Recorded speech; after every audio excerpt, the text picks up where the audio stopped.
Murewa Ayodele has to get 50 issues. Has to. The story's too good. The story is too good. We're just going to get into it. Support the comic industry by visiting your local comic book store.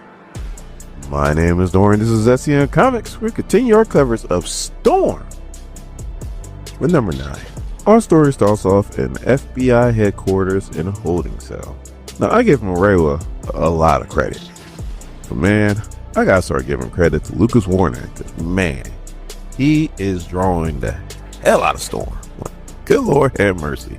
Like, she is down and out, destitute, like her hair's down. And all I was thinking to myself was, Lord have mercy. The Lord is my shepherd. He know what I want. Anyway, she goes, "Excuse me, officer. I would like that phone call now." And then we cut to law offices of Book and Walters, where the sensational She-Hulk is supposed to be answering the phone. She's not. Storm has to hang up. And the correction officer says, "Couldn't get a hold of your lawyer, huh?" My lawyer is my ex-wife's sister. And a lot of times, she ghosts me when I need her the most. And Storm's like, "Jennifer Walters is exceptionally professional. If she can't answer the phone, that's because she's doing something extremely important. And that very important thing is trying to hang on to her teeth, because she got the Jesus punched out of her. I mean, green blood went everywhere. And it looks like it's Blue Marvel is the referee, and he's got 1, 2, 3, 4, 5. She got hit so hard by Strong Guy that she is turning back into Jennifer Walters, like the normal human Jennifer Walters, and he's just flexing. When all of a sudden, she turns back into She-Hulk, but she's doing it like Philip Kennedy Johnson style. If you guys read The Incredible Hulk, then you know what I'm talking about, the grotesque looking style. And the narrator is also talking about power shifters while this is all going on. After she transforms, she goes, absorbs this, and punches the Jesus out of him. I mean, it's a one-hit quitter. Like, there's so much blood coming from this dude's face. He is done. Like, I love Guido, but yeah, no, he got KO'd. We also have the Juggernaut versus the Abomination. Abomination is sitting there. He's in the rear naked choke, and he's like, "I swear, Kane, if I pass out in front of these people, I'm gonna kill you." So yes, the Juggernaut is the winner. I'm pretty sure he passed out. Big Bertha beat Armor.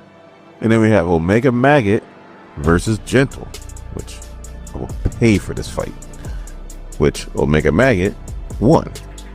Now, Mr. Ayodele, like I said before, you've been doing a great job. These fights, even though we know the outcome of them, we need to see them. Like, I need to see Juggernaut versus the Abomination. Like, I need to see Gentle versus Omega Maggot. All right, I need to see like an extended fight between Strong Guy and She-Hulk. Like, these things just need to happen. Just some kind of like one-off book, you know. Just go ahead and write the fights, you know, as Blue Marvel's referee. Like, this needs to happen. It's a personal request, but yes, I need it. By the way, now I don't know if he said it in the last issue. I don't even know why these fights are going down.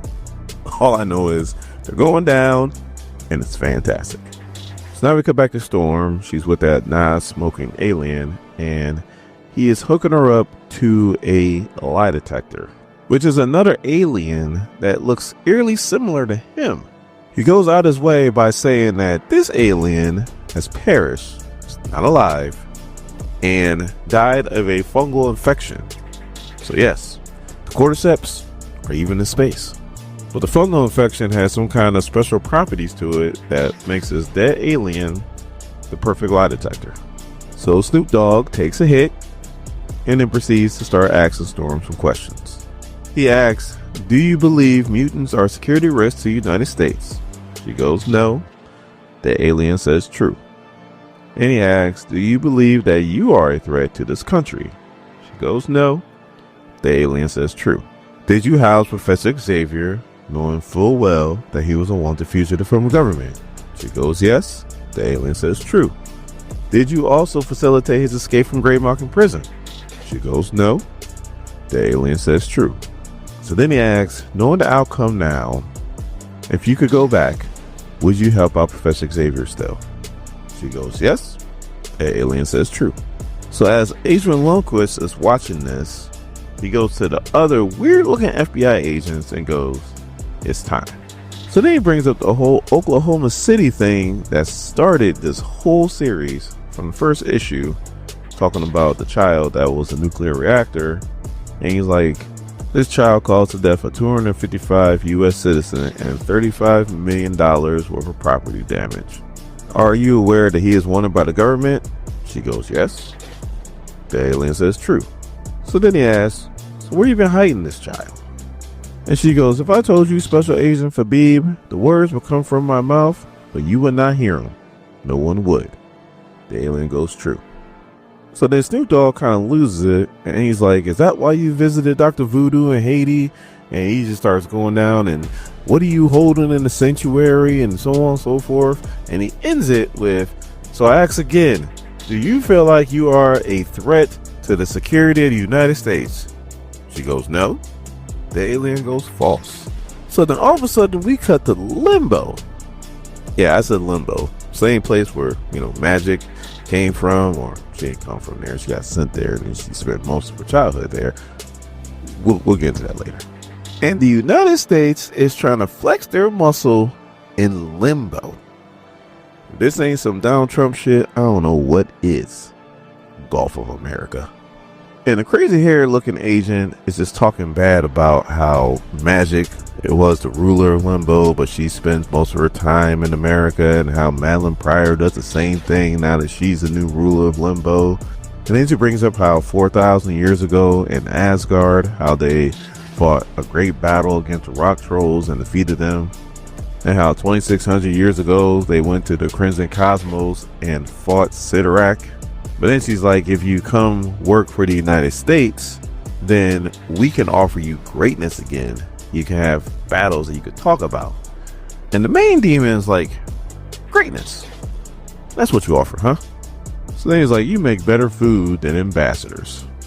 So he's like, you're telling me all these stories, but you need to realize I'm the one who led the assault on Asgard against rock trolls. I'm the one who made Sidorak bleed because he killed my wife. He's like, I don't think you understand, little human. My 10,000-year-old eyes have seen things that your nightmares couldn't fathom. Not gonna lie, that was a cold line. So then he's like, so you come down here and your nation is only offering me greatness? So then she has to think fast, because her and her other agents are getting choked out. And she's like, no, we don't just offer you greatness, we offer you power too. Like, the only reason why Ileana and Madeline rule this dimension is because of the weapons that they carry. What if we can offer you the same thing? So then he goes, So then we cut to Atlanta, where Agent Lundquist is waiting on the agents to step out the portal from Limbo. They do, and the girl is beat up. And she goes, I hope all those demons die. So then he's like, is it done? And she's like, yeah, it's done. They said that they will do the assault on the sanctuary. So the Agent Lundquist is in this bubble, and they're flying over to the sanctuary, and they're like, with all these demons that are about to assault that thing, and only Maggot is the one that's defending it, it should be over pretty quickly. And as soon as they get there, that is not the case. That is not the case. These Limbo demons might have done some great things, but they ran into the wrong group. Maggot, Juggernaut, there's all kinds of people here. They put all kinds of work on these demons, and they are done. done. And then Manifold opens up a portal for She-Hulk, and she teleports right into that portal and knocks the bejesus out of him, talking about, I'm Storm's lawyer, and we need to talk. So when she hit him to another portal that went straight to FBI headquarters. So now they're with Storm and Snoop Dogg. Agent Lundquist is throwing up in that protective bubble, and She-Hulk is like, if you think this is bad, you don't want to go to court, because I'm a lot meaner in court.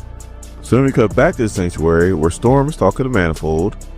She-Hulk and the government came to understanding, and now Storm is released. Because the only reason why they even detained her is to try to get into her sanctuary to get whatever they were trying to get, which Storm is about to talk to Manifold about. Now, Storm understands that she is being possessed by Eternity, and she seems to be fine with this arrangement. What she's not fine with is there are hours where she'll go and she can't account for, and sometimes there's even days that she can't account for. Now, the government wanted to seize the sanctuary because they're after something that she's holding. Now, everybody thinks it's the engines because these engines are extremely powerful. I mean, like I said, they can power a city for like 100 years. But they could be after what Eternity is brought in. And then we see it is Abraxas. Now, if you guys know the story of Abraxas, when Galactus dies, that's when Abraxas steps in, and he's even more powerful than Galactus is, and more of a problem because he wants to just destroy everything. But I was like, when did Galactus die? And then I started thinking like, oh, that's right. During Johnny Cage's run of Thor, he killed the Black Winter and he killed Galactus.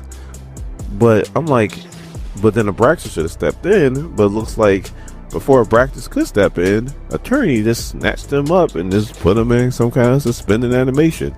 Like, this is what I'm assuming. Don't quote me on this, but this is what I'm assuming.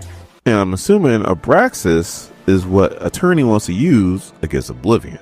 So then we cut to sometime in the near future, and we see Abraxas is behind the Eternal Storm, and she's facing down the Dark Winter, which is, I guess, is Oblivion's herald. And with the combination of Eternal Storm and Abraxas, they pretty much blow the Dark Winter like right out of there, because, you know, the Eternal Storm with Abraxas definitely has no limits. But then the narrator says, Eternity, no matter how great the power he amasses, Oblivion will not know defeat by his hands. Because in the Oblivion Void, Hadad is just sitting there, and it looks like he killed Oblivion.